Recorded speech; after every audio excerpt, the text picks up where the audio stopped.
సూర్యాపేట జిల్లా హుజూర్ నగర్ లో గంజాయి విక్రయిస్తున్న వారిని గంజాయి అమ్ముతున్న ముఠాను పోలీసులు అదుపులోకి తీసుకున్నారు. రాత్రి విలేకరుల సమావేశంలో హుజూర్ నగర్ ఎస్ఐ ముత్తయ్యతో కలిసి సిఐ చెరమంద రాజు వివరాలు వెల్లడించారు. 6గురిని అరెస్టు చేయగా 2 పరహరలో ఉన్నట్లు తెలిపారు. 235 గ్రాముల గంజాయి, 6 సెల్ ఫోన్లు, 1 కారును స్వాధీనం చేసుకున్నట్లు తెలిపారు. ఏఎస్ఐ బలరాం రెడ్డి, పోలీస్ సిబ్బంది పాల్గొన్నారు.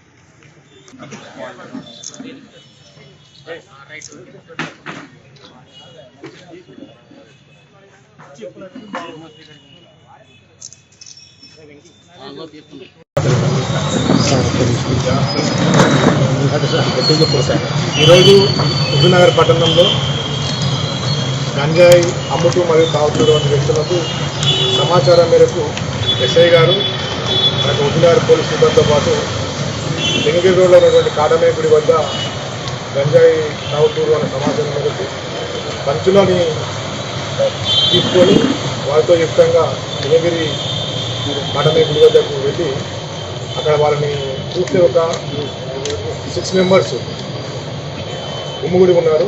వాళ్ళని వెళ్ళి వెరిఫై చేయగా 6 మందిలో ఒక అతను తన జేబులో నుంచి 2 ప్యాకెట్లు తీసి వేరే అతను గుర్తుండగా పట్టుబడి చేసినారు.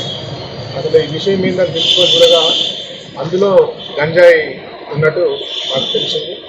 ఎమ్మడి ఆ గంజాయిని సీజ్ చేసి ఆ యొక్క 6 మందిని కూడా తీసుకొని రావడం జరిగింది.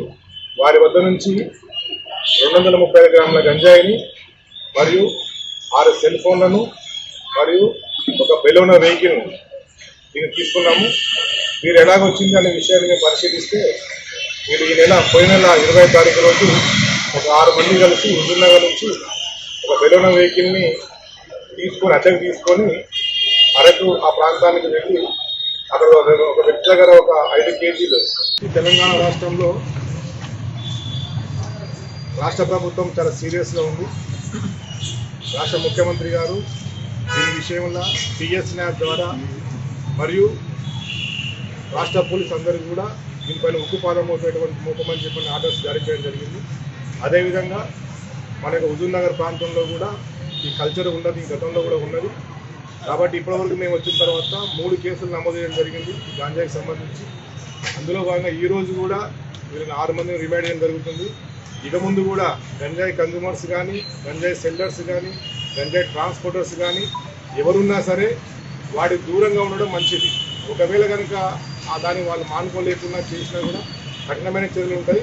మరి వాటిపైన ఇప్పటికే 3-4 కేసులు ఉన్నాయి కాబట్టి పీడీ యాక్ట్ నమోదు చేసే అవకాశాలు ఉంటాయి. కాబట్టి మరి జాగ్రత్తగా ఉండాలని తెలియజేస్తున్నాం. అదేవిధంగా పట్టణ ప్రజలకు మరియు కాన్స్టిట్యూన్సీ అందరూ కూడా మేము విజ్ఞప్తి చేస్తున్నాం. ఇలాంటిది ఏదైనా మీకు సమాచారం ఉన్నా మాకు హుజూర్నగర్ టౌన్ పట్టణానికి చెందిన వాళ్ళందరూ కూడా ఒకరి ద్వారా ఒకరికి పరిచయంతో వాళ్ళ స్నేహితుల ద్వారా 1 by 1 చేసుకోవడం జరిగింది. ఒకటే పట్టణము, ఒకటే స్నేహితులు అందరికీ.